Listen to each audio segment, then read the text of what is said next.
When my husband died, I silently kept the inheritance, the beach house and $18 million in savings. That night, my daughter-in-law threw my bags into the street and screamed, "From now on, this house is mine. Go to a nursing home."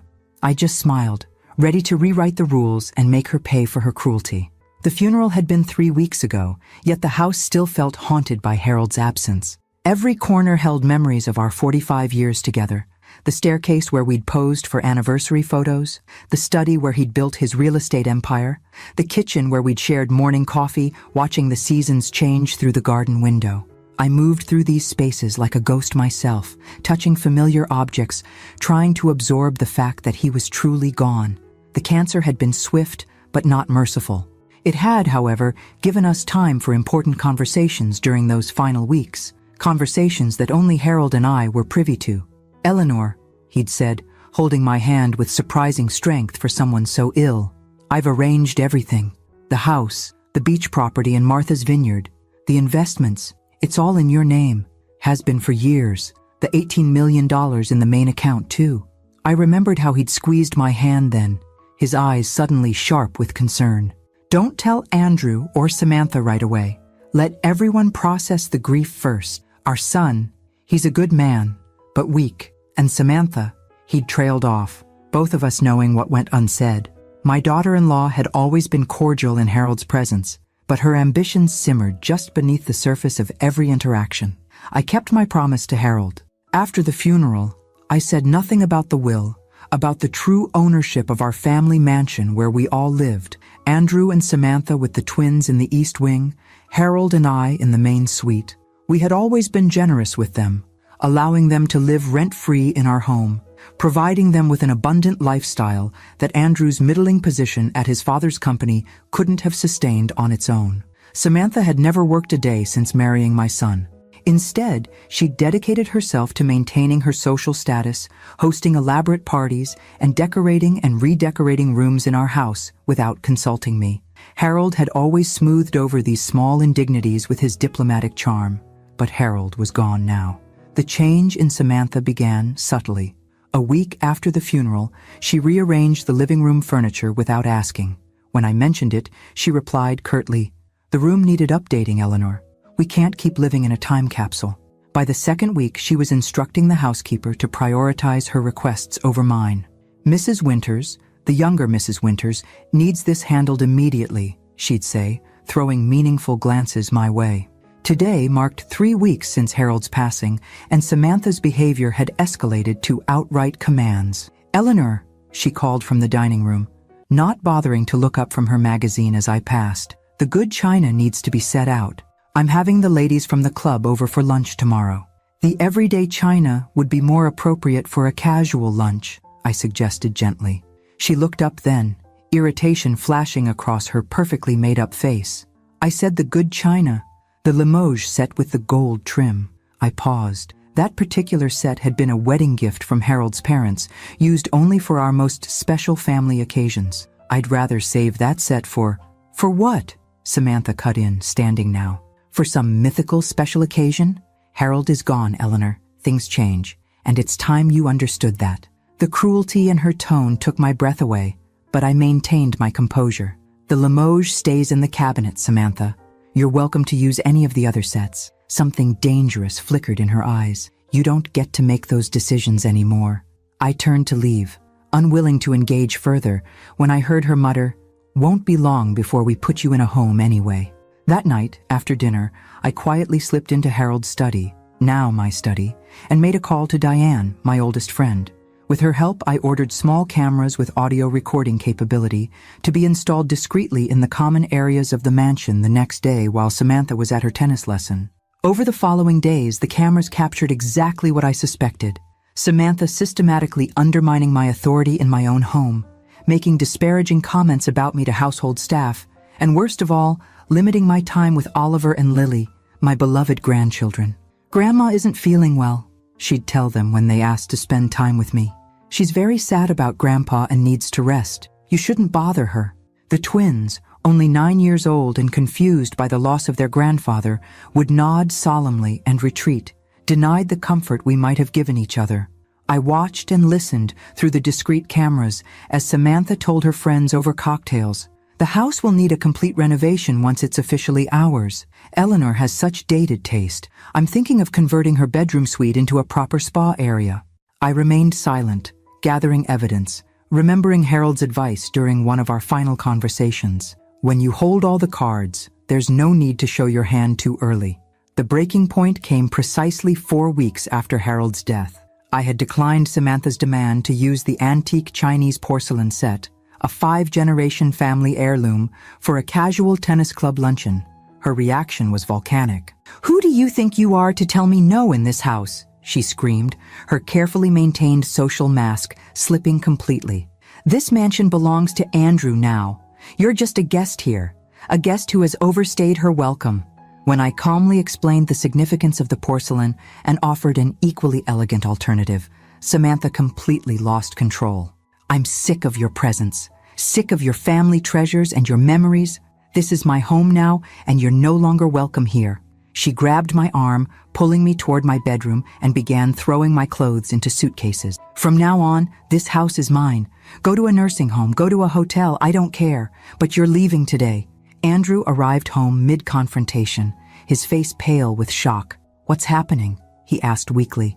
"Your mother is leaving," Samantha declared, her voice suddenly honeyed, though her eyes remained hard.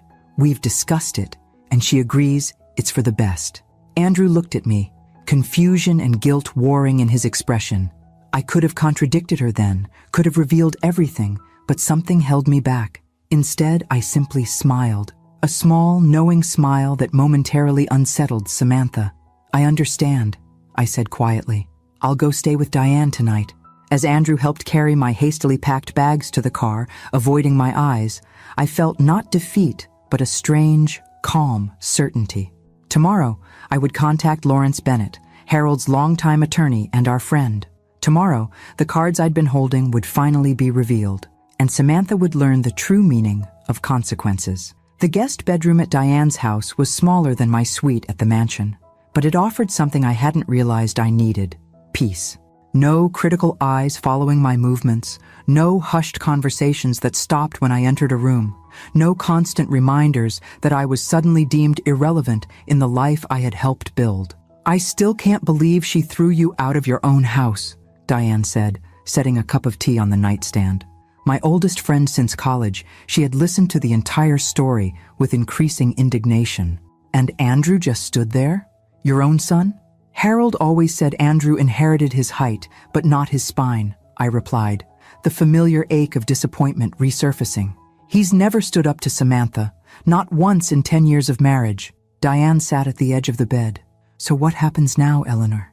You can't just let them have the mansion. That house has been in your family for generations." "No," I agreed. "I can't, and I won't." I pulled out my phone and dialed a number I knew by heart. Despite the late hour, Lawrence Bennett answered on the second ring. "Eleanor." His voice was warm with concern. "I've been expecting your call. How are you holding up?" "It's time, Lawrence," I said simply. "Can you arrange a meeting at your office tomorrow? With Andrew and Samantha?" "Of course. What should I tell them it's regarding?" "Just say it's about Harold's estate. They'll come." I knew Samantha wouldn't miss what she assumed would be the official transfer of assets to Andrew. "And the documentation we discussed?" Lawrence asked carefully. "Bring everything, and I'll bring the recordings." After ending the call, I slept more soundly than I had since Harold's diagnosis. There was clarity in finally taking action, in honoring not just the legal arrangements Harold had made, but the understanding between us that I would protect what we'd built together, not just the material assets, but the values they represented.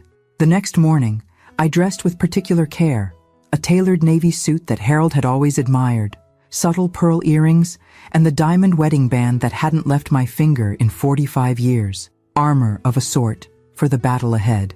Lawrence's office occupied the top floor of a downtown building with sweeping views of the city where Harold had built his real estate empire.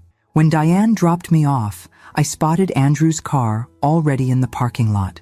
Samantha would have insisted on arriving early, establishing their presence in what she wrongly assumed was their rightful territory. The receptionist ushered me directly into Lawrence's spacious corner office. Andrew rose awkwardly when I entered, while Samantha remained seated, her posture radiating impatience. She wore a black designer dress that likely cost more than most people's monthly salary, accessorized with the diamond necklace Harold had given me for our 30th anniversary, one I'd foolishly allowed her to borrow for a charity event and never returned. "Mother," Andrew said stiffly, "you're looking well." "Thank you, Andrew," I replied evenly, taking a seat across from them rather than beside them. A deliberate choice that didn't go unnoticed by Lawrence, who sat behind his imposing mahogany desk, several folders arranged neatly before him. "Shall we get started?" Samantha interjected, not bothering with pleasantries. "We have lunch reservations at the club at 1. Her tone suggested this meeting was a mere formality, a minor inconvenience before she could fully claim what she believed was now hers. Lawrence adjusted his glasses. "Of course, Mrs. Winters. I've called you here to discuss the disposition of Harold's estate as executed in his final will and testament, which was updated and signed 6 months ago when his diagnosis was confirmed." "We understand the standard procedure," Samantha said, her impatience showing. "As Harold's only son and heir, Andrew naturally inherits the family assets, with appropriate provisions for Eleanor's care, of course." She reached over to pat my hand in a gesture of false concern. "We want to assure you that you'll be comfortable, Eleanor. We've already researched several excellent retirement communities." Lawrence's expression remained neutral as he opened the first folder. "Actually, that's not accurate. Harold's will is quite specific. Eleanor is the sole inheritor of all assets, including the family mansion, the Martha's Vineyard beach house, all investment portfolios totaling approximately $18 million, and controlling interest in Winters' real estate holdings." The silence that followed was absolute. Andrew's mouth opened and closed without sound.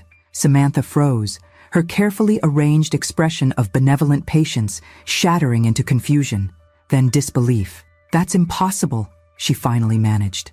"The house has been in the Winters family for generations. It passes to the son. That's how these things work." "The mansion was actually purchased by Harold and Eleanor jointly in the first year of their marriage," Lawrence clarified. "It has always been in both their names, with right of survivorship. It now belongs solely to Eleanor." Andrew found his voice at last. "But the company," Dad always said. "Your father maintained majority ownership of the company," Lawrence continued, "with you holding 20%. That majority share now transfers to your mother." Samantha's shock was transforming rapidly into anger, her knuckles white as she gripped her designer handbag. "This is ridiculous. Harold wouldn't leave his son with nothing. There must be some mistake." "There's no mistake," I said, speaking for the first time. "Harold and I discussed all of this extensively during his final weeks. He wanted me to have the security and authority to manage the family assets as I see fit." "You manipulated him when he was dying," Samantha accused, her voice rising. "He wasn't in his right mind." Lawrence cleared his throat. "I can personally attest that Harold was completely lucid and determined in his decisions. In fact, he left a video statement explaining his choices, if you'd care to view it." Before Samantha could respond, I opened my purse and removed a small USB drive. "But first, I have something else I'd like to share." I handed the drive to Lawrence, who connected it to his computer and turned the monitor so we could all see. The screen showed our family living room from the perspective of a discreetly placed camera. Samantha appeared, speaking to one of her friends. "Once the old lady is gone, I'm gutting this mausoleum," her recorded voice said clearly. "Andrew will inherit everything, and I'll finally be able to make this house what it should be." Another clip, Samantha instructing the housekeeper to ignore my requests. Another, Samantha telling the twins they couldn't see me because I was unstable with grief. And finally, the confrontation from the previous night, her screaming that the house was hers, physically pushing me toward the door, throwing my possessions into suitcases. As the recording ended, Samantha's face had transformed into a mask of fury and humiliation. "You spied on me? In my own home?" "My home," I corrected quietly, "where you were living by my generosity, a generosity you repaid with cruelty and disrespect." I turned to Lawrence, drawing strength from his steady presence. "I've made some decisions. Please inform Andrew and Samantha that they have 3 weeks to vacate the mansion. I've arranged for them to have access to a 3-bedroom apartment in Riverdale. Not as luxurious as they're accustomed to, but certainly comfortable." "You can't do this," Samantha whispered, shock replacing anger. "The mansion it's everything to me. It's my dream home. Dreams require gratitude, Samantha, not greed, I replied, surprised by the steadiness in my voice. You'll receive a monthly allowance, sufficient to live comfortably, but not extravagantly. Approximately half what you've been accustomed to. Half? Her voice rose in panic. How are we supposed to live on half? I met her gaze directly. The same way millions of adults do every day, by working. It's time you found employment and contributed to supporting your family. Andrew, who had been staring at the floor throughout the recordings, finally looked up. His face showed a complexity of emotion, shame, fear, and something else, perhaps the first glimmer of understanding of what his silence had cost. Mom, please, he began, his voice unsteady. The children love that house. They've grown up there. Oliver and Lily will always be welcome to visit me, I assured him. In fact, I plan to spend quality time with them, but you and Samantha have 3 weeks to relocate. As I stood to leave, I felt no triumph, no vindictive pleasure, only a weary resolution. This wasn't about punishment, but consequences, not revenge, but justice. Harold had trusted me to protect what we'd built, and I would honor that trust. I'll be staying at Diane's for now, I informed them. I plan to spend some time at the beach house to clear my head.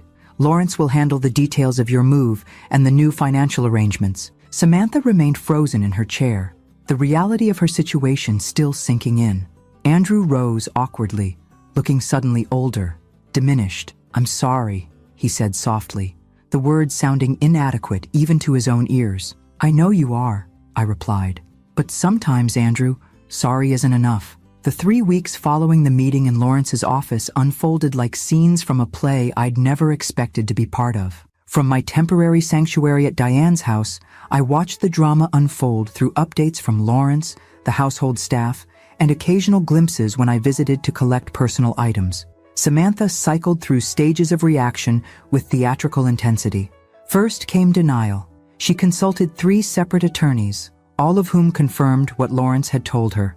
The will was ironclad, the mansion legally mine, the financial arrangements entirely within my rights to dictate. Next came bargaining. She left tearful voicemails promising to make things right if only I would reconsider this hasty decision. When these approaches failed, she descended into rage, directing her fury primarily at Andrew, as if he could somehow undo what had been done. You should hear them arguing. Maria, our housekeeper of 20 years, reported when she came to Diane's with some additional clothes I'd requested. Mrs. Samantha, she throws things. Last night it was your crystal vase, the one Mr. Harold gave you for your 40th anniversary. I winced at that.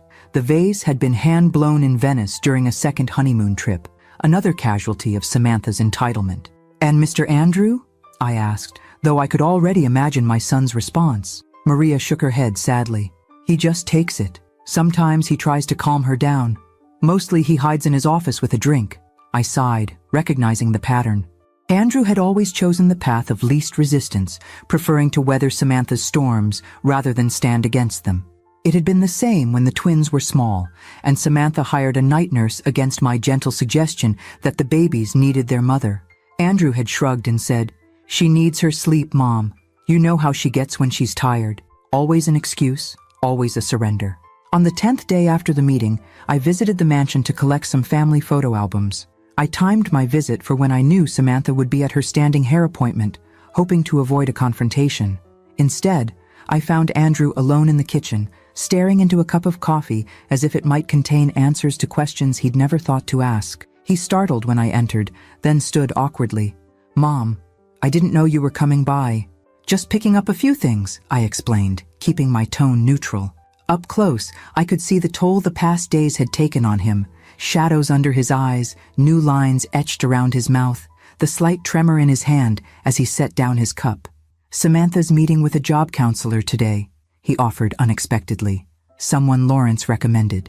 "That's good," I said, genuinely surprised. I hadn't expected her to start looking for work so quickly. Andrew laughed without humor.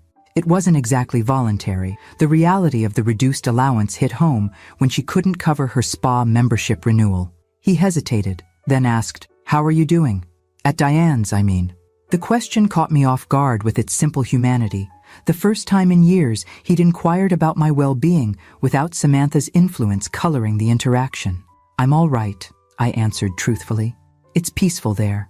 No one questioning my every decision or rearranging my belongings. Shame crossed his face. I let it happen, he said quietly. All of it. The way she treated you. The way she gradually took over everything. It was easier to go along. Yes, I agreed, not softening the truth. It was easier for you, not for me. He nodded, accepting the rebuke. I keep thinking about Dad. What he would say if he could see how this has all played out. He wouldn't be surprised, I told him. Harold saw people clearly. It's why he structured his will the way he did. He knew Samantha's character, and he knew you wouldn't stand against her without an outside force compelling you to do so. Andrew flinched at my frankness, but didn't deny it. The moving company comes next week. Samantha's furious about the apartment, says it's beneath us. I tried to explain that most people would consider a 3-bedroom in Riverdale quite nice, but he trailed off, and I filled in the unspoken end of his sentence. But Samantha wasn't most people. She measured her worth by square footage and zip codes, by the envy in her friends' eyes when they visited her dream home. She talked about the house all the time, you know, Andrew continued. Even before Dad got sick, how she was going to renovate everything once it was finally ours. I never corrected her assumption that I would inherit it. Did you know the truth? I asked, curious about how much Harold had shared with our son. Andrew shook his head. Not explicitly, but I think I suspected. Dad always said the family's real wealth was in your hands. I thought he was being metaphorical, speaking about your emotional strength. Now I understand he meant it literally. Our conversation was interrupted by the twins bursting into the kitchen, back from their piano lessons with their nanny. Their faces lit up when they saw me, and they rushed forward for hugs I'd been starved for over the past weeks. "Grandma, you're back!" Lily exclaimed, her small arms tight around my waist. "Just visiting, sweetheart," I explained, stroking her hair. "Collecting some photo albums." "Are you going to live with us again after we move?" Oliver asked hopefully. "Dad says we're moving to a new place next week." I glanced at Andrew, who looked away, unable to meet my eyes. He hadn't told them I wouldn't be joining them at the apartment. "I'll be staying at the beach house for a little while," I explained gently. "But you'll come visit me there.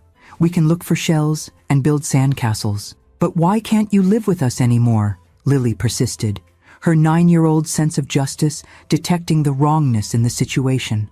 "Is it because Mom said those mean things about you?"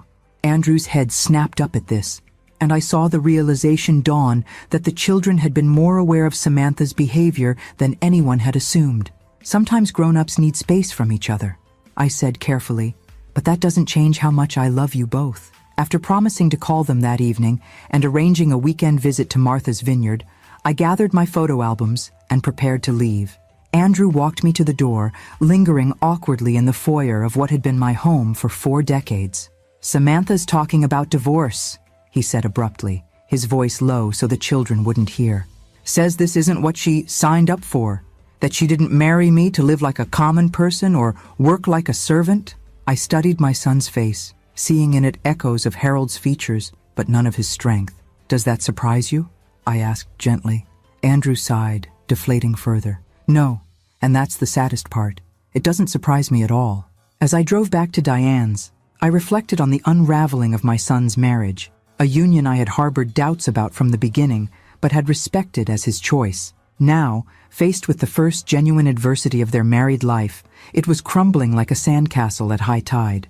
I felt no satisfaction in being proven right, only a mother's sorrow for the pain my son would experience, and concern for how it would affect my grandchildren. But beneath that sorrow ran a current of certainty that this necessary unraveling might eventually lead to something healthier, for Andrew, for the twins, and perhaps even for Samantha herself, if she could learn from the experience. That evening, I called Lawrence to discuss the next phase of my plans. It was time to reclaim my home and rebuild what Samantha had tried to destroy. Not just the physical space, but the sense of sanctuary it had always represented for our family.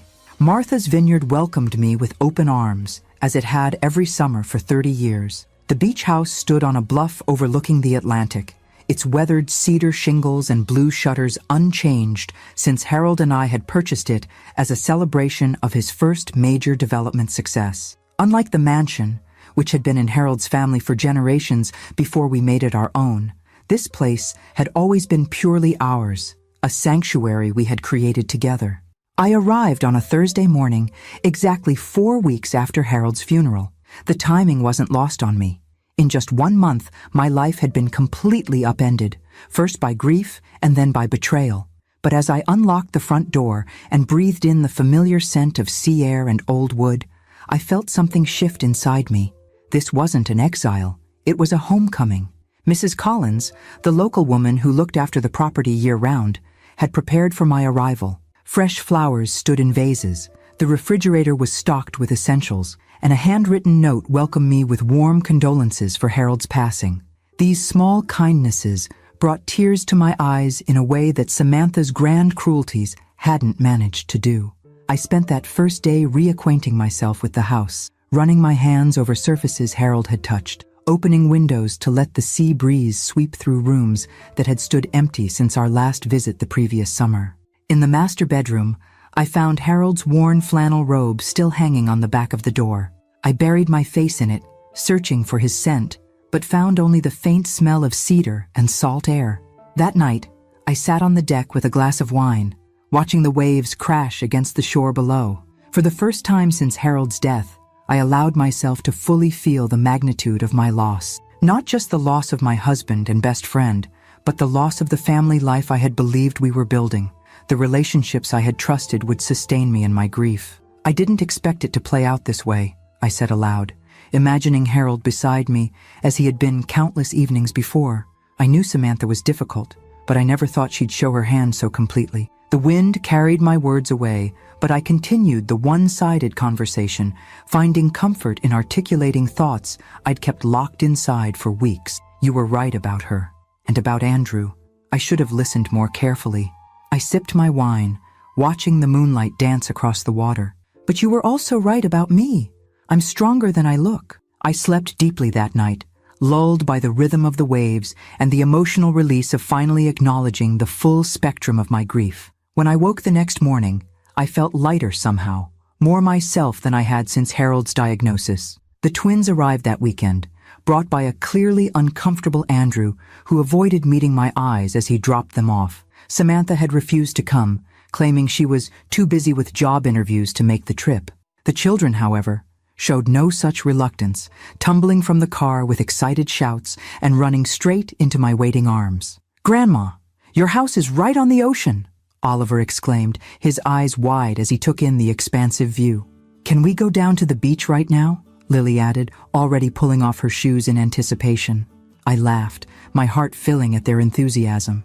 "After lunch, my darlings. Let's get you settled in first." As I helped them unpack in the twin bedroom that had once belonged to their father, I noticed how subdued they became when mentioning home. "Mom threw another plate yesterday," Lily confided quietly, arranging her stuffed animals on the bed.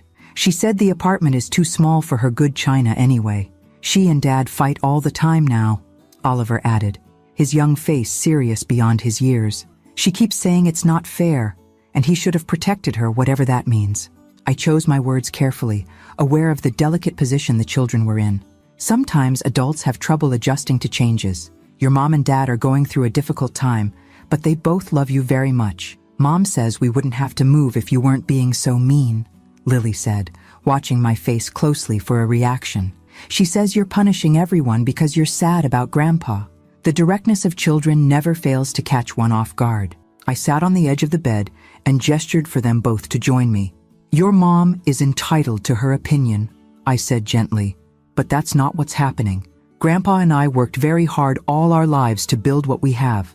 The mansion, this beach house, the money to take care of our family.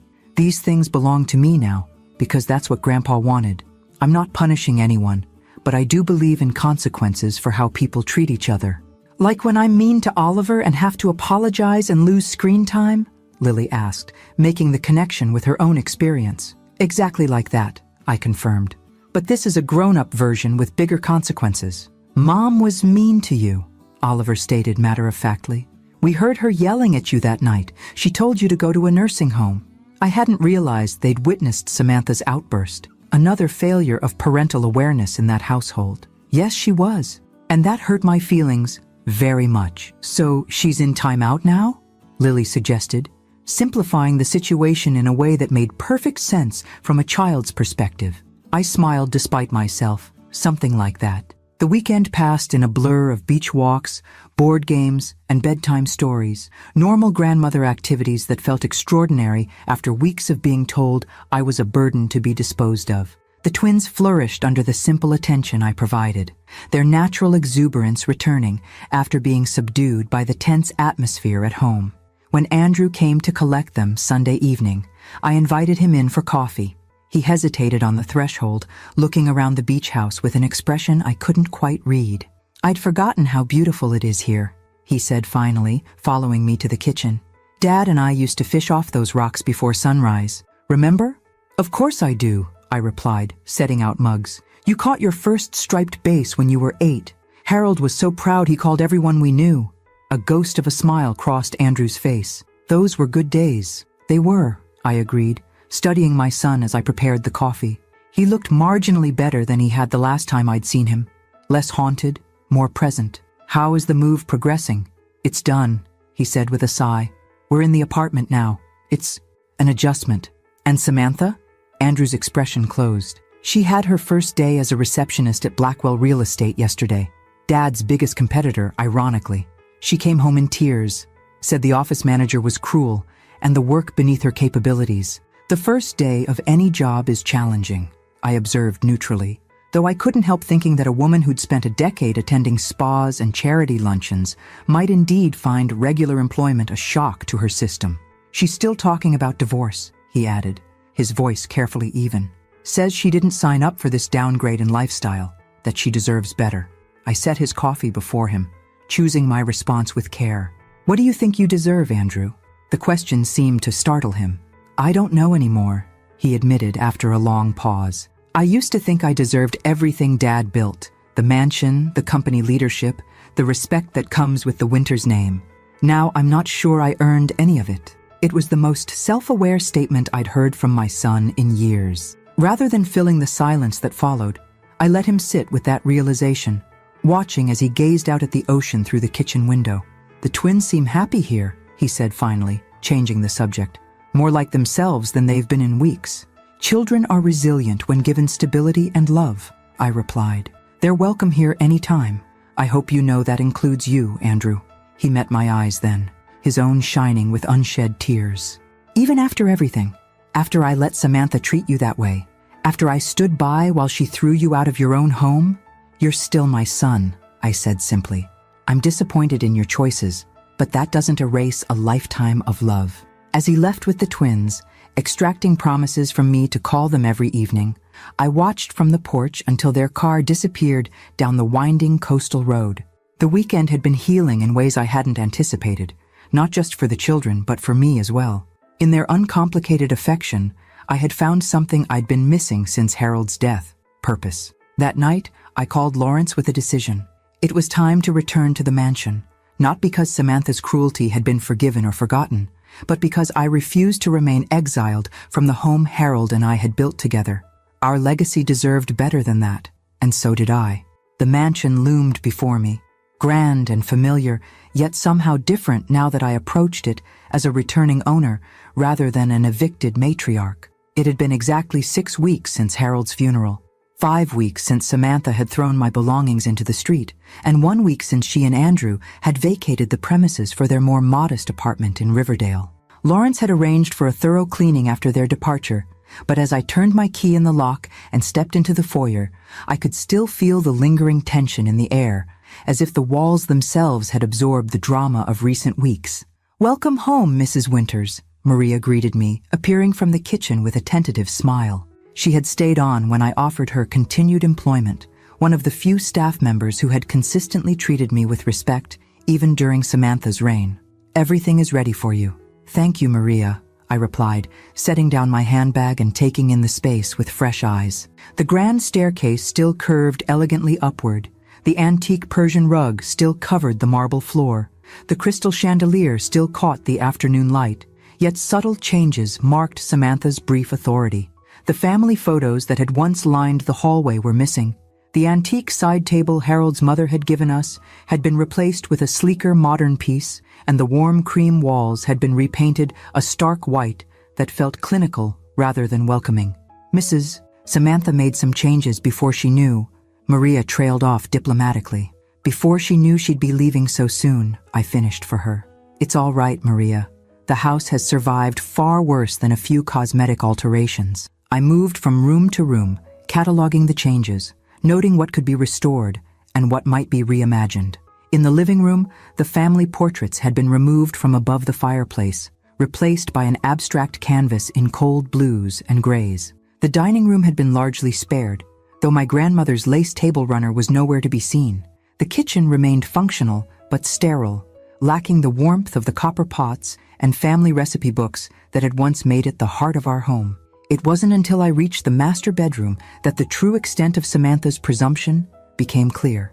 The room had been completely transformed, my antique vanity replaced by a modern dressing table, the handcrafted quilt Harold's grandmother had made for our wedding nowhere to be seen.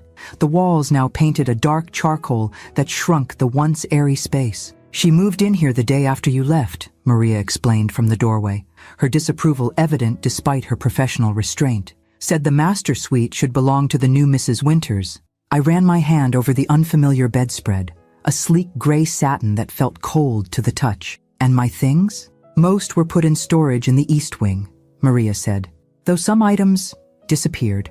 I nodded, unsurprised but still disappointed.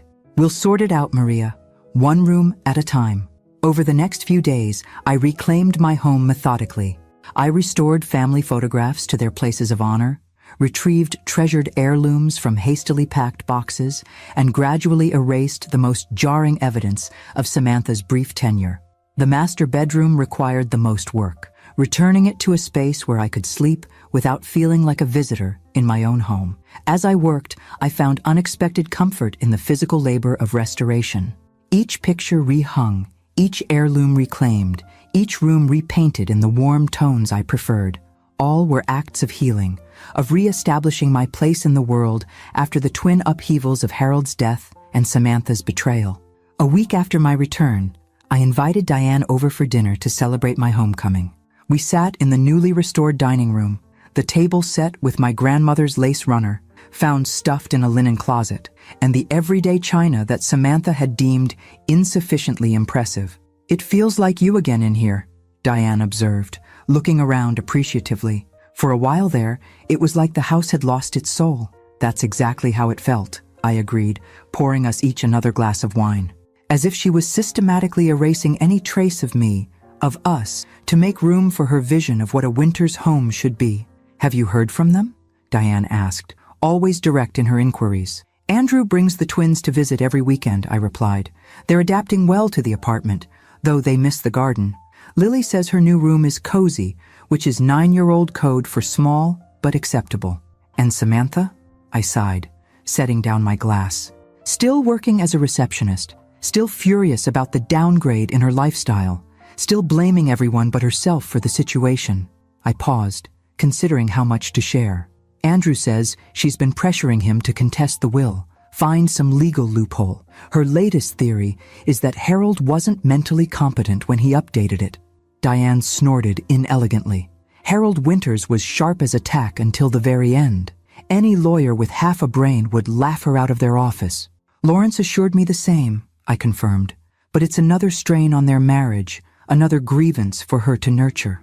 The conversation shifted to pleasanter topics as we finished our meal, but later that evening, after Diane had left, I found myself standing in Harold's study, the one room I had left largely untouched since his death. His presence felt strongest here among his books and papers, in the leather chair worn smooth by decades of use, beside the chess set where we'd played countless games on winter evenings. I sat at his desk and opened the top drawer, where I knew he kept his most personal items. Among them was a sealed envelope with my name written in his distinctive handwriting.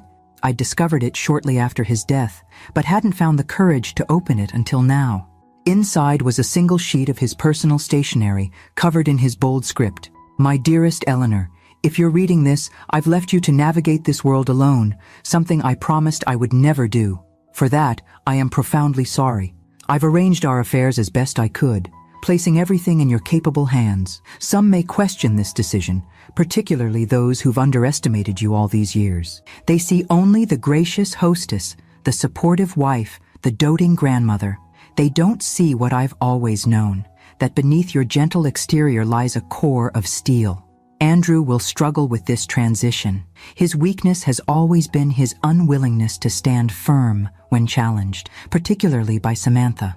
I fear her influence has diminished the man he might have become. Perhaps, freed from my shadow and faced with genuine consequences, he might finally grow into his potential. One can hope. As for Samantha, I've never trusted her motives, nor her character.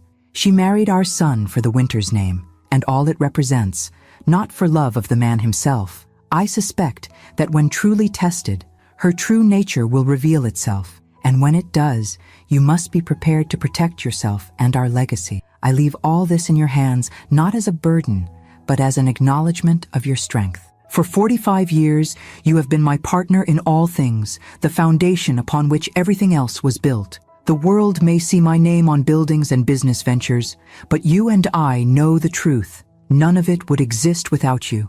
All my love, now and always, Harold. I pressed the letter to my heart, tears flowing freely for the first time since the funeral. Harold had known, of course he had known, exactly how events would unfold.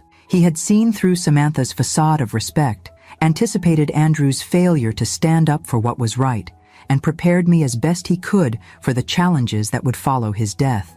More importantly, he had seen me, truly seen me, not just as his wife, or the mother of his child, or the grandmother of his grandchildren, but as a woman of substance and capability, worthy of carrying forward everything we had built together. As I carefully refolded the letter and returned it to the envelope, I felt a sense of peace settle over me. The house around me was still in transition, bearing the scars of Samantha's brief authority and my ongoing restoration. But it was mine again, not just legally, but spiritually, and I would make it a home once more, for myself, for the twins, and for Harold's memory. 2 months after reclaiming the mansion, I had settled into a new rhythm. The twins spent every weekend with me, bringing laughter back to rooms that had grown too quiet. I hosted a monthly bridge club that evolved into an informal support group for widows, navigating the unexpected complexities of life after loss. Twice weekly, I volunteered at the Children's Hospital, where Harold had been a major donor, reading to patients too ill to leave their beds. Life wasn't the same as before. How could it be? But it had purpose and meaning again, anchored by the responsibilities Harold had entrusted to me and the relationships I was consciously nurturing. One Tuesday morning, Lawrence called with news I hadn't anticipated. "Eleanor," he began after our usual pleasantries, "Andrew has requested a meeting. He asked specifically that I be present along with the financial advisors." "Is there a problem with the allowance arrangements?" I asked, instantly concerned despite myself. Though reduced from their previous lifestyle, the monthly sum I provided was still generous, more than enough for a comfortable life, if managed sensibly. "He didn't specify," Lawrence replied, "just said it concerned the family business and his future role." He sounded different, more focused than I've heard him in years. Curiosity piqued, I agreed to the meeting. 2 days later, I found myself in the conference room at Winters Real Estate Holdings, where Harold had conducted business for decades. Andrew was already seated when I arrived, dressed in a crisply tailored suit, rather than the more casual attire he'd favored since his father's death. The change was subtle but noticeable, like a boy who had finally decided to dress like the man he was supposed to be. "Mother," he greeted me, standing as I entered. "Thank you for coming." Lawrence arrived moments later, followed by Harold's longtime financial advisor and the company's CFO.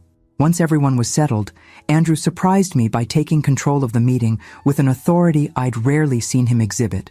"I've asked you all here because I have a proposal regarding my future with Winters Real Estate," he began, his voice steady. "For 15 years, I've worked at this company without truly earning my position. Dad gave me a title and responsibilities, but we all know I was never the executive he hoped I would be." The frankness of this admission caught everyone off guard. Andrew had always defended his place in the company, insisting he was contributing value, despite evidence to the contrary. Recent events have forced me to reevaluate many things, he continued. My role in the company, my responsibilities to my family, and most importantly, the kind of man I want to be. Here, he glanced at me briefly. I've spent 2 months studying every aspect of our current projects, meeting with department heads, and reviewing financial projections. With the help of the CFO, I've developed a detailed proposal for my continued involvement with the company. He distributed folders containing meticulously prepared documents, financial projections, organizational charts, and a detailed business plan. As I skimmed the contents, I realized with growing amazement that this was no hastily assembled presentation. Andrew had clearly invested significant time and thought into these proposals. In essence, he summarized, I'm proposing to step down as Executive Vice President and instead take on the role of Project Development Manager for our new Riverfront initiative. It's a position I'm actually qualified for, with clearly defined responsibilities and measurable outcomes. My compensation would be adjusted accordingly, salary commensurate with the role, plus a performance-based bonus structure that rewards actual results, not just my last name. Lawrence raised an eyebrow. This would be a significant step down in both title and compensation, Andrew. Yes, Andrew agreed simply. Because it's the right thing to do. I haven't earned the executive position, and continuing to occupy it doesn't serve the company or my own development. As the financial advisors peppered him with questions, Andrew answered with unexpected competence, demonstrating a grasp of the business that I'd never witnessed before. He had clearly done his homework, prepared for every objection, and thought through the implications of his proposal from multiple angles. When the discussion turned technical, I found myself observing my son with new eyes. Physically, he resembled Harold, the same height, the same strong jawline, the same way of gesturing with his hands when making an important point. But the substance I'd always found lacking in Andrew was suddenly, surprisingly present. Something fundamental had shifted. After nearly an hour of detailed discussion, the financial team seemed cautiously supportive of Andrew's plan. Lawrence, ever the practical voice, turned to me. As majority shareholder, the final decision rests with you, Eleanor. What are your thoughts? All eyes turned to me. In that moment, I thought of Harold's letter, his hope that Andrew might finally grow into his potential when faced with genuine consequences. Was this the beginning of that growth? I'd like to speak with Andrew privately before making my decision, I replied. The others filed out, leaving Andrew and me alone in the conference room that still held echoes of Harold's presence in its rich mahogany furnishings and the portrait hanging on the far wall. This is unexpected, I said once we were alone. What prompted such a dramatic reassessment? Andrew met my gaze directly, another change from the man who had often avoided eye contact during difficult conversations. Losing the mansion was the wake-up call I needed, he admitted. For the first time in my life, I faced real consequences for my choices, or rather, for my lack of choices, my unwillingness to take a stand. He paused, gathering his thoughts. When Samantha threw your belongings out and I stood there doing nothing, I betrayed not just you, but myself. I became someone I couldn't respect. And now, I prompted gently, now I'm trying to rebuild that respect, starting with being honest about my capabilities and limitations. I'm not the business visionary Dad was, and pretending otherwise serves no one, but I do have some skills that could be valuable in the right role. What about Samantha? I asked, the question that had hovered unspoken throughout the meeting. How does she feel about this proposed adjustment? A shadow crossed Andrew's face. She moved out last week, said she didn't sign up to be married to a mid-level manager. The divorce papers arrived yesterday. Though I had anticipated this outcome, hearing it confirmed still brought a pang of sadness, not for the loss of Samantha as a daughter-in-law, but for the pain Andrew and the twins would experience as their family reconfigured itself. I'm sorry, I said, meaning it. The children? Confused but adapting. They'll stay with me primarily, with Samantha having weekend visits once she gets settled, as she puts it. His mouth tightened. Apparently, she has a friend with connections in real estate development in Chicago. She's relocating there next month. Says there's nothing left for her here now that the Winters name doesn't come with the lifestyle she expected.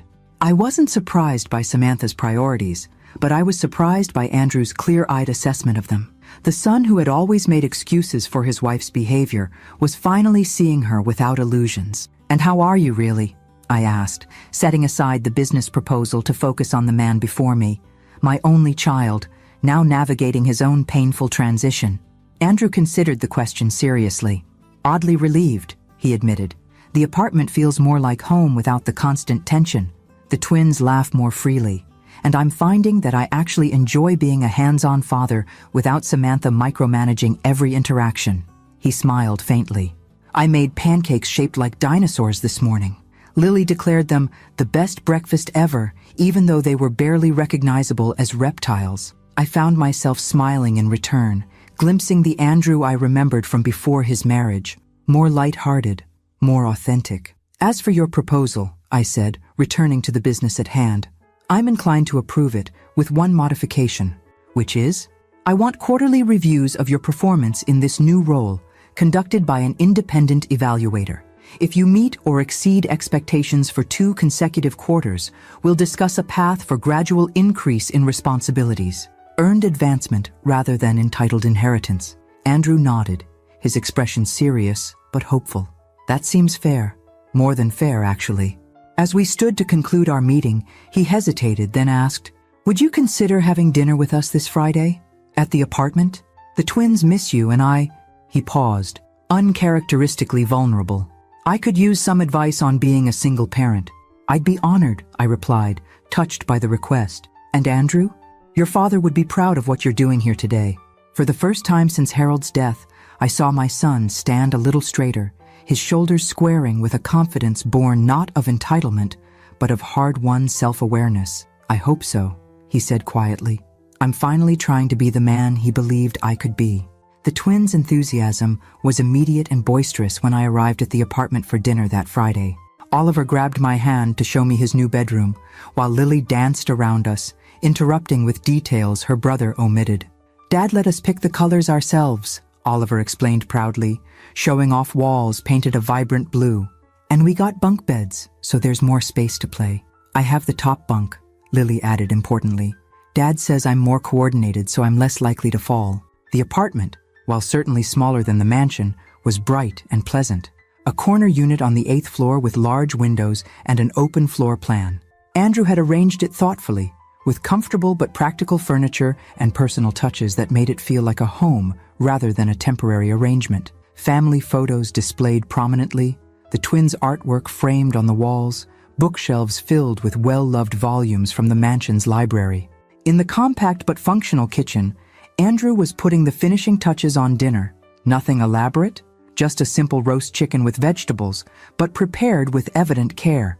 The twins helped peel the carrots, he explained, catching my approving glance. We're working on expanding their culinary skills beyond microwave popcorn. Mom never let us help in the kitchen, Lily observed matter-of-factly. She said we'd make a mess or hurt ourselves. Well, a little mess is part of the learning process, I replied, handing her plates to set the table. Your grandfather used to say that the best meals come from kitchens where things occasionally go wrong. Like when Dad burned the garlic bread last week? Oliver asked with a mischievous grin. Andrew laughed, a relaxed sound I hadn't heard from him in years. Exactly like that. But we salvaged the spaghetti, didn't we? Dinner was a lively affair, with the twins eagerly sharing school stories and Andrew joining in with genuine interest rather than the distracted half-attention I'd often observed in the past. I noticed small but significant changes in his parenting. He listened attentively when the children spoke, established gentle boundaries when their energy became overwhelming, and referenced inside jokes that spoke of quality time spent together. After the twins went to bed, Andrew and I settled in the living room with coffee. Through the large windows, the city spread out before us, twinkling with lights that transformed ordinary buildings into a landscape of possibility. They seemed to be adjusting well, I observed, better than I expected, given all the changes. Andrew nodded. Kids are resilient, like you said, and honestly, I think they were aware of more than Samantha and I realized. The tension, the arguments, they felt it all, even when we thought we were hiding it. Children always know, I agreed. They might not understand the details, but they absorb the emotional atmosphere like sponges. They miss the mansion, Andrew admitted, the space, the garden, but they don't miss the walking on eggshells, the constant awareness of what might set Samantha off. He turned his coffee cup slowly between his palms. I don't think I realized until we left how much energy we all spent managing her moods. And how are you managing on the practical front? I asked. The daily logistics of work and parenting? I hired a part-time nanny, a graduate student who picks them up from school and stays until I get home from work. She's wonderful with them, studying early childhood education. He smiled faintly. The reduced role at work actually helps. Regular hours, less travel, more predictability for all of us. We talked about the challenges of single parenting, with me sharing stories of how I'd managed after Harold's frequent business trips during Andrew's childhood. The conversation flowed more easily than it had in years, unconstrained by Samantha's presence or the weight of unacknowledged tensions. As the evening drew to a close, Andrew broached the subject I'd sensed was coming. I've been thinking about the holidays, he began carefully. Thanksgiving is next month, and then Christmas. The twins are worried about how different everything will be this year. Without Dad, without the mansion, he hesitated, then finished, without the family altogether. I understood the unspoken question. You're wondering if we might celebrate together? At the mansion? Andrew nodded, relief evident in his expression. If you're comfortable with it, not moving back, of course, he added hastily. Just visiting, for the holidays. I considered his request, weighing my own emotional boundaries against the needs of the twins, and yes, against Andrew's evident efforts to rebuild what his passivity had damaged. Since reclaiming my home, I had been careful about who I invited in, protective of the sanctuary I'd reestablished. But family healing couldn't happen without carefully managed reconnection. Thanksgiving dinner at the mansion would be lovely, I decided. We could invite Diane as well. She's been such a support through everything. And perhaps Christmas Eve too, with the children staying overnight so they can wake up to presents under the tree in the morning. Andrew's face lit up with genuine gratitude. That would mean the world to them, to all of us. As he walked me to the door later, he paused, seeming to wrestle with something. I owe you an apology, he finally said. A real one. Not just the vague expressions of regret I've offered before. What happened with Samantha, the way she treated you, the way I stood by and allowed it, was unforgivable. He met my eyes directly. I failed you as a son, failed the values you and Dad raised me with, and I'm truly, deeply sorry. The apology, so straightforward and unqualified, caught me off guard. For a moment, I saw in him the little boy who had once tearfully confessed to breaking a vase, refusing to let his nanny take the blame. A child with an innate sense of right and wrong that had somehow gotten buried beneath years of compromise and accommodation. Thank you, I said simply. That means a great deal to me. I don't expect immediate forgiveness, he continued. I know trust has to be rebuilt over time, through actions rather than words. But I want you to know that I'm committed to that process, however long it takes. On the drive home, I reflected on the evening, not just Andrew's apology, but the entire shift in our family dynamic. The mansion, once the battlefield where Samantha had declared ownership and attempted to exile me, would now become neutral ground for cautious reconnection. The holidays, which I had been dreading as painful reminders of Harold's absence, might instead become opportunities to forge new traditions that honored his memory while acknowledging our changed circumstances. Most striking was the change in Andrew himself. Without Samantha's influence, he seemed to be reclaiming aspects of his personality that had been submerged during their marriage. His natural warmth, his subtle humor, his capacity for self-reflection. The weak-willed son who had stood by while his wife evicted me from my own home was gradually being replaced by a man taking responsibility for his choices and their consequences. As I entered the mansion, my home, reclaimed and restored, I found myself thinking of Harold's letter again. Perhaps, freed from my shadow and faced with genuine consequences, he might finally grow into his potential, he had written of our son. It seemed, just possibly, that this growth was beginning to unfold, not because of gentle encouragement or patient understanding, but because of firm boundaries and clear consequences. Some lessons, it appeared, could only be learned the hard way.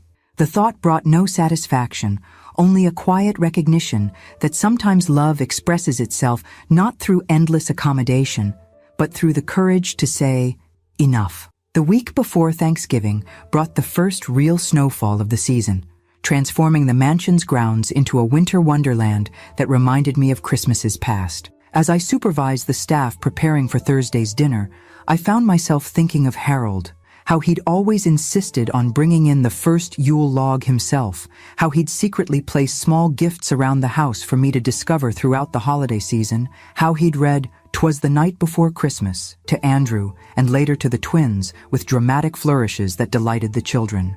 This would be our first Thanksgiving without him. A thought that settled like a weight in my chest as I reviewed menu plans with Mrs. Chen, our longtime cook who had known exactly which dishes to suggest without my having to voice the question hanging between us. How to honor tradition while acknowledging what had changed. Mr. Harold's favorite cornbread stuffing, of course, she said, marking it on her list. But perhaps we try that cranberry compote with orange zest this year? Something new alongside the familiar? I nodded, grateful for her intuitive understanding. That sounds perfect. On Thursday morning, I woke early, watching the sunrise paint the snow-covered lawn with golden light. The house was quiet but not empty, filled with memories and possibilities rather than echoing absences. I dressed carefully in a deep burgundy sweater Harold had given me last Christmas, pearl earrings that had been an anniversary gift, comfortable slacks that allowed for the practical work of hosting. The twins arrived first, bursting through the door with the exuberance only children can maintain in the face of complicated family dynamics. "Grandma, the house looks like a snow castle," Lily exclaimed, her cheeks pink from the cold. "Can we build a snowman after dinner?" Oliver added, already shedding his coat and boots in the entryway. "I don't see why not," I replied, accepting their enthusiastic hugs. "If it's not too dark by then. Otherwise, perhaps tomorrow morning." Andrew followed more sedately, carrying a bouquet of fall flowers and a bottle of wine. "Happy Thanksgiving, Mom," he said, kissing my cheek. "The place looks wonderful." I had decorated simply but warmly. Arrangements of russet chrysanthemums and golden maple leaves, candles in Harold's favorite hurricane lamps, the good china, though not the disputed Limoges set, laid out on a table set for 5. Family photos, including several of Harold, were displayed prominently, a conscious choice to make his presence felt even in his absence. Diane arrived last, bearing her famous apple pie and a genuine smile. "Look at you, Eleanor Winters, hosting Thanksgiving like a woman half your age," she declared, embracing me warmly. Harold would be so proud. The meal itself was a delicate dance of old and new rhythms. We observed traditional elements, Harold's favorite stuffing, the carving of the turkey, the sharing of gratitudes before eating, while creating space for our altered reality. Andrew sat at the foot of the table where Harold would have been, not as a replacement, but as the family's most senior male member. I remained at my customary place at the head, a position I now occupied not just physically, but metaphorically as the family's center and leader. The twins kept conversation flowing with school stories and questions about Thanksgiving's past, their natural curiosity drawing out memories that brought smiles rather than tears. "Is it true that Dad once tried to deep fry a turkey and set the garage on fire?" Oliver asked, with the gleeful fascination children reserve for tales of parental mishaps. Andrew groaned good-naturedly. "That story is slightly exaggerated. It wasn't the whole garage, just a small fire that was quickly contained. Your father banned Andrew from unsupervised cooking for an entire year after that incident," I added, finding myself smiling at the memory. "He had to take actual cooking classes before he was allowed near the kitchen appliances again." "Dad's a pretty good cook now," Lily offered loyally. "His pancakes are way better than Mom's. She always burned them." A brief, awkward silence followed the mention of Samantha. It was the first time her name had come up, even obliquely, all day. Andrew cleared his throat. "Your mom is good at other things," he said diplomatically. "We all have different strengths. She's not very good at being nice to people," Oliver observed, with the brutal honesty of childhood, especially not to Grandma. I exchanged glances with Andrew, seeing his discomfort, but also his unwillingness to silence his son with platitudes. This was new. The Andrew of a year ago would have immediately hushed such comments, regardless of their accuracy. "Relationships between adults can be complicated," I said gently. "Your mother and I had different ideas about certain things, but that doesn't mean you should think poorly of her." Diane, ever practical, deftly steered the conversation toward dessert, and the moment passed. But later, after the twins had gone outside to play in the snow under Diane's supervision, Andrew raised the subject again as we washed dishes side by side in the kitchen. a task he had volunteered for without prompting. "I'm sorry about Oliver's comment," he said, carefully drying a serving platter. "I've tried to establish that they shouldn't speak negatively about Samantha, but I also don't want to teach them to deny reality or pretend they didn't witness what happened." "It's a difficult balance," I acknowledged. "They're perceptive children. They saw how she treated me, how our relationship deteriorated." Andrew was quiet for a moment, methodically wiping another dish. "Have you heard from her at all?" I asked finally. "Not directly. Her lawyer communicates with mine about the divorce proceedings." He set down the dish towel, facing me with unexpected directness. "She's contesting the prenuptial agreement, claiming she was coerced into signing it and that the circumstances have materially changed since then." "Will she succeed?" I asked, though I suspected the answer. Andrew shook his head. "Lawrence says it's unlikely. The prenup was ironclad. Dad made sure of that. She'll receive the settlement outlined there, which is generous by any reasonable standard, just not enough to maintain the lifestyle she became accustomed to." "And the children?" "She's not contesting the custody arrangement we proposed. Primary physical custody with me, weekend visitation for her once she's established in Chicago." His mouth tightened. "Though last week she called to say she might not take them Thanksgiving weekend after all because she's attending some charity gala with her new connections there. First holiday after our separation, and she's already putting social climbing ahead of time with her children." The bitterness in his voice was unmistakable, but there was something else there too. A clear-eyed recognition of Samantha's priorities that had been missing during their marriage. He was seeing her now without the filter of justification and accommodation that had characterized their relationship for so long. "I kept making excuses for her," he continued almost to himself, "telling myself she was just stressed, or that her difficult childhood made it hard for her to show affection consistently, or that her social ambitions were ultimately for the benefit of our family." He looked up, meeting my eyes. "But the truth is simpler and harder to admit. She married the Winters name and everything it represented, not me. When that illusion fell apart, so did any pretense of commitment." The painful realization hung between us as we finished the dishes in companionable silence. Outside the kitchen window, we could see the twins and Diane building a lopsided snowman, their laughter occasionally carried back to us on the crisp winter air. "I've been thinking," Andrew said finally, drying his hands, "about what Dad used to say regarding wealth and its purpose. That money is like fertilizer," I recalled with a smile. "Only good when spread around to help things grow." Andrew nodded.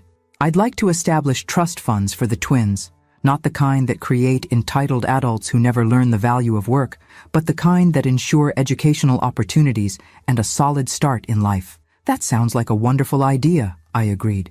"Lawrence could help structure it appropriately." Would you consider being co-trustee?" he asked, a vulnerability in his voice that reminded me of the boy he'd once been, seeking approval for a school project or sports achievement. "I trust your judgment about these things, about the balance between generosity and responsibility." The request touched me deeply, not just for the practical trust it represented, but for what it symbolized about our healing relationship. "I'd be honored," I said simply.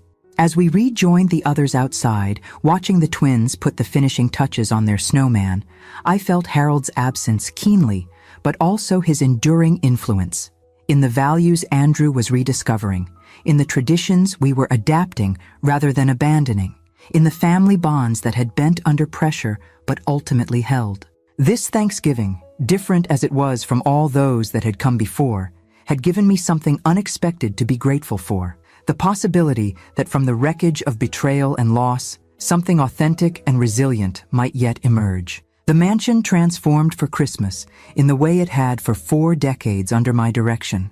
Tasteful but warm, elegant without ostentation, filled with traditions that had accumulated meaning through years of repetition. Fresh pine garlands draped the staircase banister, their scent mingling with cinnamon and cloves from the kitchen.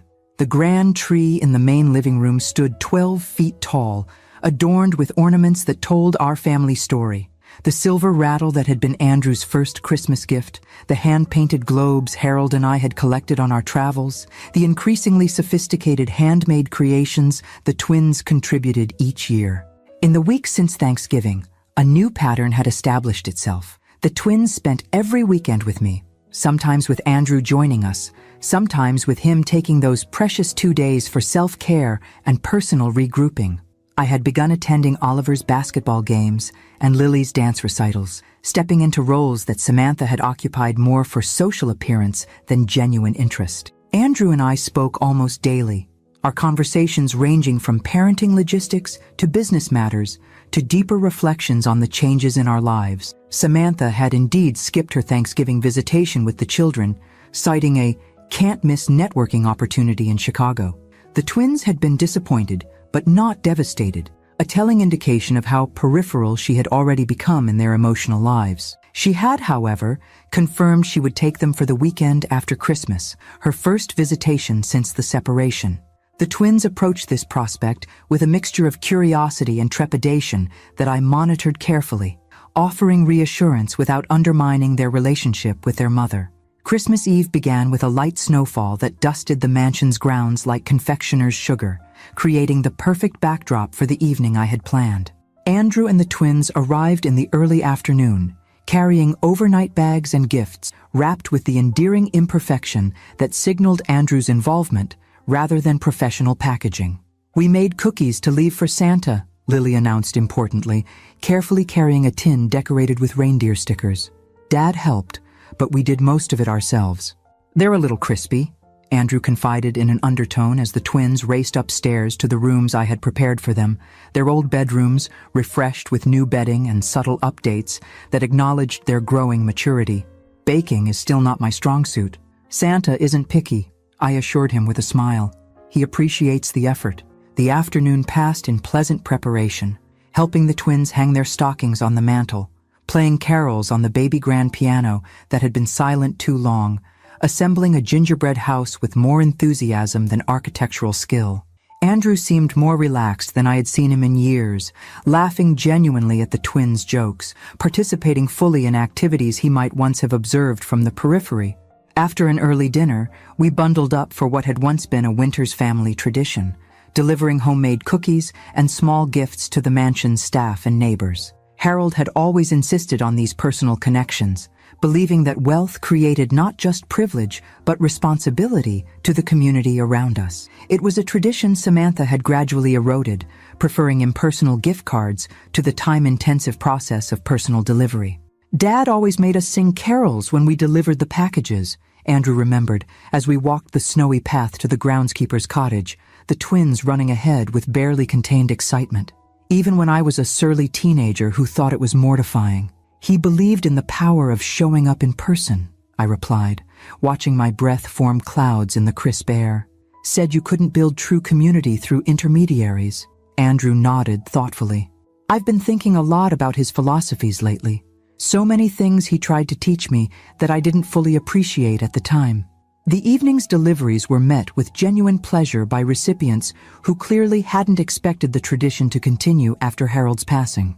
The twins rose beautifully to the occasion, remembering their manners and even offering unprompted carols at several stops. By the time we returned to the mansion, cheeks flushed with cold and exercise, a comfortable exhaustion had settled over all of us. As I supervised the twins' bedtime preparations, making sure teeth were properly brushed and Christmas pajamas located, Andrew disappeared briefly, returning with a small wrapped package that he placed on my bedside table.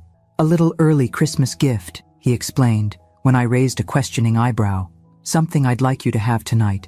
After the children were settled with promises that Santa would indeed find them in their temporary bedrooms, after cookies and milk had been arranged by the fireplace with solemn ceremony, after Andrew and I had spent a companionable hour arranging presents under the tree, I finally retreated to my room and opened his mysterious gift. Inside the simple wrapping was a leather-bound journal, its cover embossed with my initials. When I opened it, I found the first few pages filled with Andrew's handwriting, neat and precise, so like Harold's in its formation. "Dear Mom, this journal is meant for your thoughts, memories, and wisdom, whatever you wish to capture for the future. But I've taken the liberty of writing on these first pages, trying to express what I've struggled to say in person. When Dad died, I lost not just my father, but my moral compass. I had relied on him to be the family's backbone, to make the difficult decisions, to stand firm when principles were at stake. His absence revealed how much I had deferred my own moral development to his authority. Then came Samantha's treatment of you, and my unforgivable silence. In failing to protect you, the person who had always protected me, I failed myself most profoundly. The consequences that followed were painful but necessary. Losing the mansion, facing financial constraints, watching my marriage dissolve when its foundation of materialism was exposed. These were the results of choices I had made, or more accurately, choices I had refused to make. These past months have been the most difficult of my life. They have also been the most enlightening. For the first time, I'm making conscious choices about the man I want to be, the father I hope to become, the son I failed to be but aspire to be now. You could have cut me off completely after what happened. You would have been justified in limiting your relationship to the twins while keeping me at a distance. Instead, you've offered a path to redemption, not through empty forgiveness, but through the harder, more meaningful opportunity to earn back your trust through sustained action. This Christmas, I find myself grateful for consequences, for the opportunity to build something authentic from the ashes of what was lost, for your strength in holding me accountable while keeping your heart open to the possibility of change. With love and deepest respect, Andrew. I closed the journal, tears blurring my vision as I traced my fingers over the embossed initials. This gift, not just the physical object but the vulnerability and self-awareness it represented, was perhaps the most meaningful I had received in years. Not because it erased the hurt of what had happened, but because it acknowledged that hurt while pointing toward a path forward. When I finally fell asleep that night, I dreamed of Harold, not the Harold of his final days, weakened by illness, but Harold in his prime, strong and vibrant, his eyes crinkling with the smile that had first captured my heart all those years ago. "You did it exactly right, Eleanor," Dream Harold told me, his voice so achingly familiar that even in sleep my heart constricted with longing. Consequences with compassion, boundaries with love. "I miss you," I told him simply. "I know," he replied, "but you're carrying forward everything that matters, everything we built together." I woke Christmas morning to the sound of excited whispers and muffled giggles outside my bedroom door. The twins, no doubt, eager to discover what Santa had brought. For a moment, I lay still, holding the lingering comfort of the dream close like a cherished gift. Then I rose to meet the day, ready to create new memories alongside the treasured old ones, to continue building the legacy Harold and I had started together. A legacy not of mansions or millions, but of values that withstood the test of loss and betrayal, of boundaries that defined not just what we would accept from others, but what we expected from ourselves, of a family reconstituted through hard-earned wisdom rather than mere obligation. As I opened my bedroom door to the twins' delighted exclamations, I caught Andrew's eye over their heads. Something passed between us, an understanding, a recognition of how far we had come and how much further we might yet go. Not a perfect healing, but a genuine one. Not the family we had been, but perhaps in time, a family stronger for having been broken and mindfully mended. Spring came to the mansion grounds in a riot of color. Daffodils and tulips pushing through soil still cool from winter. Cherry trees exploding into pale pink blossoms that drifted like snow across the lawn. 6 months had passed since Harold's death. 6 months of profound change and gradual healing. I sat on the terrace with my morning coffee, watching a pair of cardinals flit between newly leafed branches. Harold had always loved this season, the promise of renewal after dormancy, the visible reminder that endings inevitably give way to new beginnings. The sound of tires on gravel caught my attention, and I turned to see a sleek black car I didn't recognize approaching the mansion. It was too early for visitors, and I wasn't expecting deliveries. Curious and slightly wary, I set down my coffee cup and walked toward the front of the house. The car stopped at the main entrance, and a figure emerged that I hadn't seen in nearly 4 months. Samantha. She looked different, thinner, more sharply styled, her blonde hair cut in an angular bob that emphasized the sculpted planes of her face. Designer sunglasses hid her eyes, but the tense set of her mouth was visible as she glanced up at the mansion's facade. I stepped onto the front portico, making my presence known before she reached the door. "Samantha," I greeted her, keeping my voice neutral. "This is unexpected. She startled slightly, then recovered her composure. "Eleanor, you're looking well."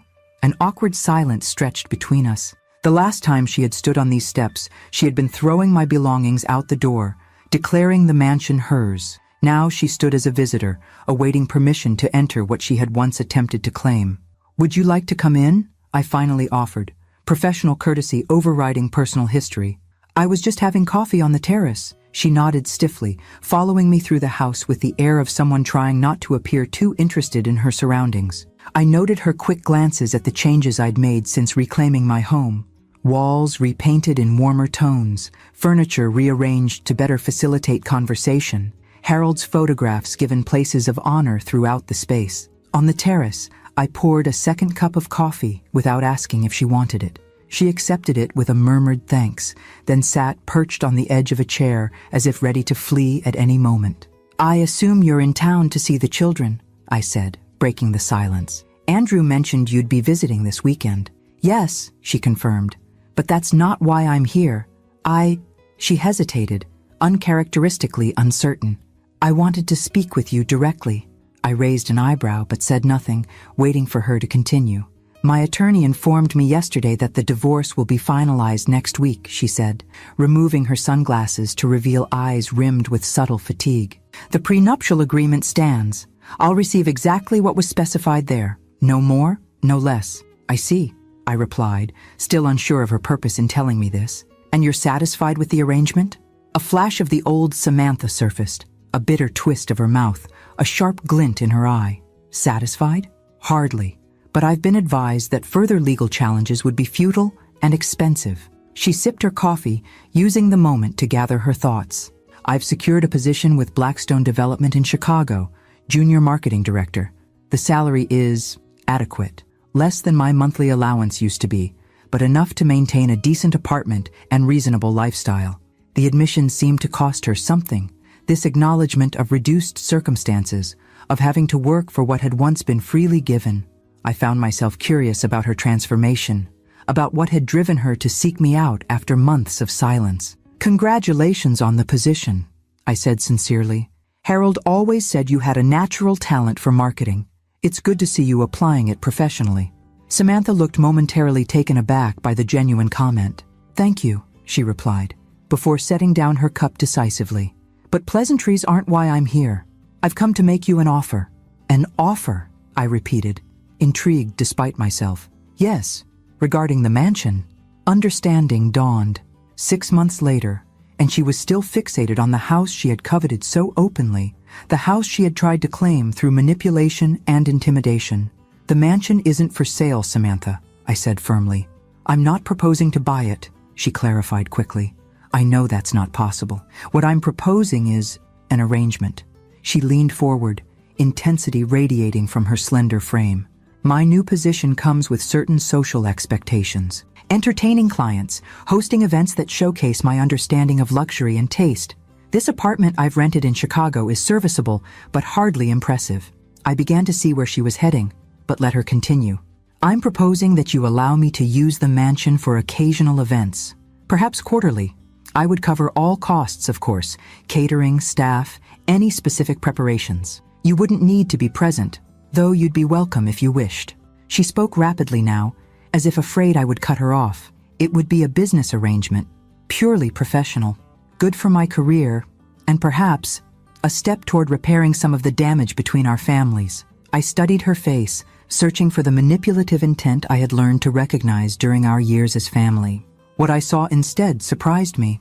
Naked ambition, yes, but also something like desperation, the look of someone who had lost more than they had anticipated and was struggling to rebuild from unfamiliar ground.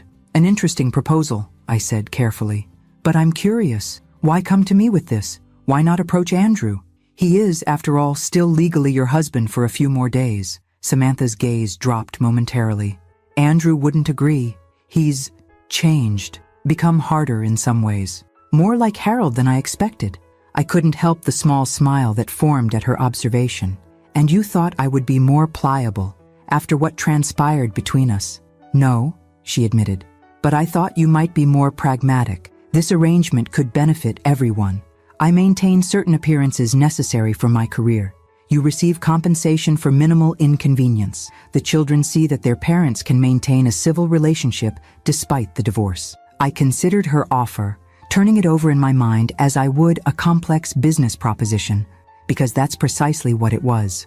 Not an emotional appeal or an attempt at reconciliation, but a transaction proposed by a woman who had always viewed relationships in terms of what they could provide her.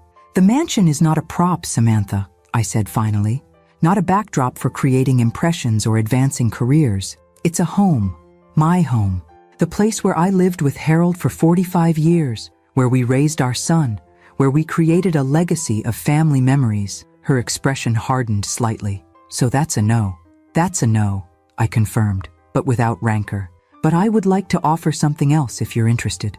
Surprise flickered across her face. What?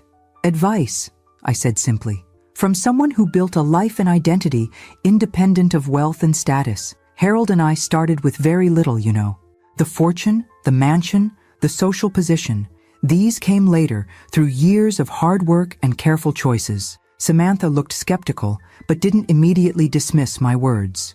You have talents, Samantha. Real ones, beyond your skill at social manipulation. Intelligence, drive, a natural understanding of how to position things, or people, advantageously. Those qualities can build something lasting, something that belongs to you, rather than being borrowed from others. Why would you offer me advice? She asked, genuine confusion in her voice. After everything that happened? I considered the question seriously. Because despite our history, you are still the mother of my grandchildren. Because holding on to bitterness serves neither of us. And because I believe people can change when properly motivated, as you seem to be now. She was quiet for a long moment, turning her empty coffee cup between manicured fingers. I don't know how to build something from nothing, she finally admitted, a rare moment of vulnerability.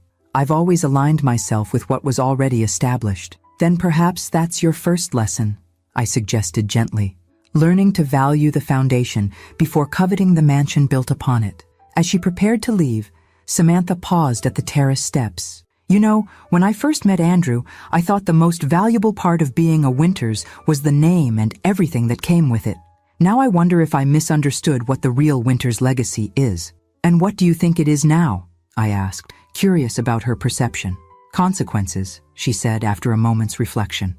Not just facing them, but accepting them as the natural result of choices made. I didn't understand that before. I watched her walk back to her car. This woman who had once thrown my belongings into the street and demanded I leave my own home. She moved differently now. Less entitled swagger, more purposeful determination. Whether that change would prove lasting or merely situational remained to be seen. But the fact that change had occurred at all suggested possibilities I hadn't previously considered.